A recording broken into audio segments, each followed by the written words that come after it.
बिस्मिल्लाहिर्रहमानिर्रहीम। मुअज़्ज़ज़ नाज़रीन, हमारे चैनल पर खुश आमदीद। वीडियो देखने से पहले एक बार दरूद शरीफ पढ़ लें और इस पैगाम को आम करने के लिए अपने दोस्त अहबाब से शेयर करें। अगर आपने हमारे चैनल को सब्सक्राइब नहीं किया तो अभी सब्सक्राइब करें और बेल नोटिफिकेशन को ऑन कर लें ताकि हमारी हर नई आने वाली वीडियो आप तक बर वक्त पहुँच सके। बिस्मिल्लाहिर्रहमानिर्रहीम। हजर अस्वद अरबी ज़ुबान के दो अल्फाज का मजमुआ है। हजर अरबी में पत्थर को कहते हैं और अस्वद स्याह और काले रंग के लिए बोला जाता है।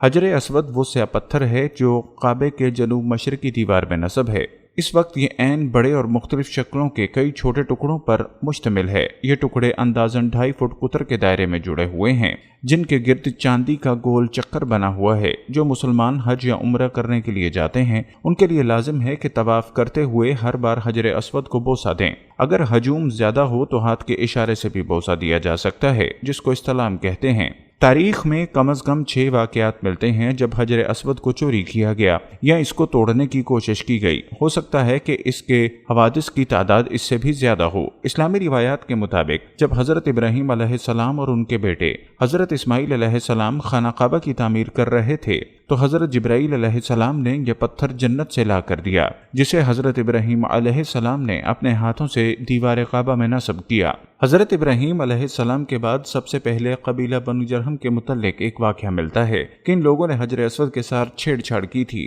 तारीख में है कि जब बनु बकर बिन अब्द मनाह के कबीला जरहम को मक्का से निकलने पर मजबूर किया तो उन्होंने मक्के से बेदखल होते हुए काबे में रखे हुए 2 सोने के बने हिरनों के साथ हजर अस्वद को काबे की दीवार से निकालकर जमजम के कुएं में दफन कर दिया और मजबूरन यमन की जानिब कूच कर गए। अल्लाह ताला की हिकमत देखिए कि यह पत्थर ज्यादा अरसा जमजम के कुएं में नहीं रहा। जिस वक्त बनु जरहम के लोग हजर अस्वद को जमजम के कुएं में छुपा रहे थे, एक औरत ने उन्हें ऐसा करता देख लिया। इस औरत की निशानदही पर हजर अस्वद को जमजम के कुएं से बाजियाब कराया गया। अबू ताहिर नामी शख्स की क़यादत में करामतीन ने 317 हिजरी में मक्का मुकरमा का मुहासरा कर लिया और मस्जिदुल हराम जैसे मुक़द्दस मुकाम पर तकरीबन 700 लोगों को कत्ल किया और जमजम के कुएं को और मस्जिद हराम के अहाते को इंसानी लाशों और खून से भर दिया। इसके बाद उसने मक्का के लोगों की कीमती अशिया को और काबा मुशर्रफा में रखे हुए जवाहरात को गस्ब कर लिया। उसने काबा के गिलाफ को चीर फाड़ करके अपने पैरोकारों में तकसीम कर दिया। काबा के दरवाजे और उसके सुनहरे परनाले को उखाड़ डाला। और फिर बात यहीं ख़त्म नहीं होती। 7 ज़ुल्हज 317 हिजरी को अबू ताहिर ने हजर अस्वद को काबे की दीवार से अलग कर दिया और उसकी जगह को खाली छोड़ दिया और उसको मौजूदा दौर में जो इलाका बहरैन कहलाता है वहां मुंतकिल कर दिया। यह हजर अस्वद का एक नहायत तकलीफ दे दौर था। तकरीबन 22 साल हजर अस्वद काबे की दीवार से जुदा रहा। इस दौर में काबे का तवाफ करने वाले सिर्फ इसकी खाली जगह को चूमते या इस्तलाम करते। फिर अल्लाह सुब्हानहू व तआला की मशीयत देखिए कि 22 साल बाद 10 ज़ुल्हज 339 हिजरी को बिम्बर बिन हसन, जिसका ताल्लुक भी करामतीन कबीले ही से था, उसने हजर अस्वद को आज़ाद करवाया और वापस हजर अस्वद के असल मुकाम पर पेवस्त कर दिया।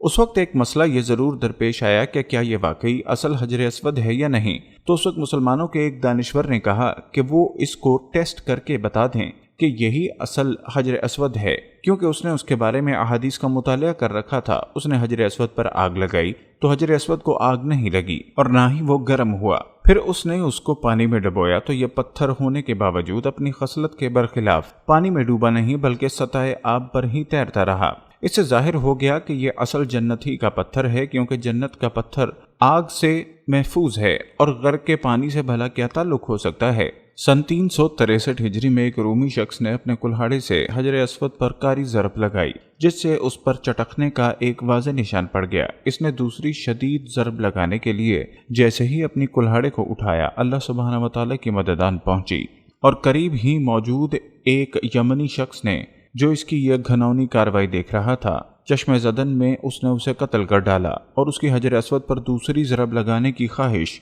उसके दिल ही में रह गई।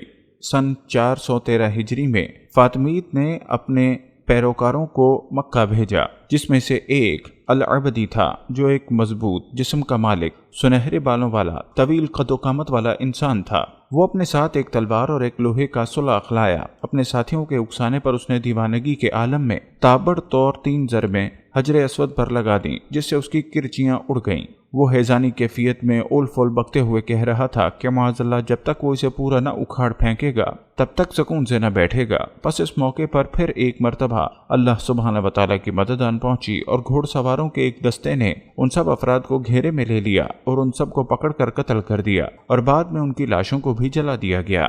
اسی طرح کا ایک واقعہ سن 990 ہجری میں بھی ہوا، جب ایک غیر عرب باشندہ اپنے ہتھیار کے ساتھ مناف میں آیا اور اس نے حجر اسود کو ایک کاری ضرب لگا دی۔ اس وقت ایک شہزادہ نصیر مطاف میں موجود تھا، اس نے اسے فوری طور پر موت کے گھاٹ اتار دیا۔ سن 1351 ہجری میں محرم کے مہینے میں ایک افغان باشندہ مطاف آیا اور اس نے حجر اسود کا ایک ٹکڑا توڑ کر باہر نکال دیا اور کعبے کے غلاف کا ایک ٹکڑا چوری کر لیا۔ اس نے کعبے کی سیڑھیوں کو بھی نقصان پہنچایا۔ کعبے کے گرد کھڑے محافظوں نے اسے پکڑ لیا اور پھر اسے مناسب کارروائی کے بعد موت کی سزا سنا دی گئی۔ اس کے بعد 28 ربیع الاول 1351 ہجری کو شاہ عبد العزیز نے اس پتھر کو دوبارہ کعبہ شریف کی دیوار میں نصب کیا، جو اس فاتر العقل افغانی نے باہر نکال دیا تھا۔ حجر اسود اس وقت ایک مکمل پتھر کی صورت میں نہیں ہے جیسا کہ یہ جنت سے اتارا گیا تھا، بلکہ حوادث زمانہ نے اس متبرک پتھر کو، جس کو بوسہ دینے کے لیے اہل ایمان کے دل ہر وقت بے چین رہتے ہیں، 8 ٹکڑوں میں تبدیل کر دیا گیا ہے۔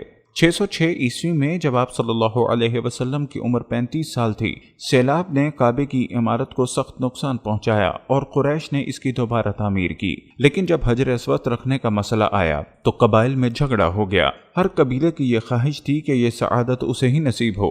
رسول اللہ نے اس جھگڑے کو طے کرنے کے لیے یہ طریقہ اختیار کیا کہ حجر اسود کو ایک چادر میں رکھا اور تمام سرداران قبائل سے کہا کہ وہ چادر کے کونے پکڑ کر اٹھائیں۔ چنانچہ سب نے مل کر چادر کو اٹھایا، اور جب چادر اس مقام پر پہنچی جہاں اس کو رکھا جانا تھا تو آپ نے اپنے مبارک ہاتھوں سے اسے دیوار کعبہ میں نصب کر دیا۔ سب سے پہلے عبداللہ بن زبیر نے حجر اسود پر چاندی چڑھوائی۔ 1268 عیسوی میں سلطان عبد الحمید نے حجر اسود کو سونے میں اتروایا۔ 1281 عیسوی میں سلطان عبد العزیز نے اسے چاندی میں مڑوایا۔ 696 عیسوی میں جب حضرت عبداللہ بن زبیر خانہ کعبہ میں پناہ گزین ہوئے تو حجاج بن یوسف کی فوج نے کعبے پر منجنیقوں سے پتھر برسائے اور پھر آگ لگا دی، جس سے حجر اسود کے 3 ٹکڑے ہو گئے۔ عباسی خلیفہ کے عہد میں ایک قنامتی سردار ابو طاہر حجر اسود اٹھا کر لے گیا اور پھر کافی عرصے کے بعد اس کو واپس کیا۔ دوستو، یہ تھے وہ کچھ تاریخ کی واقعات جب کفار نے حجر اسود کو توڑنے کی کوشش کی، لیکن اللہ تعالیٰ نے ان کے ناپاک ارادوں کو مکمل نہ ہونے دیا۔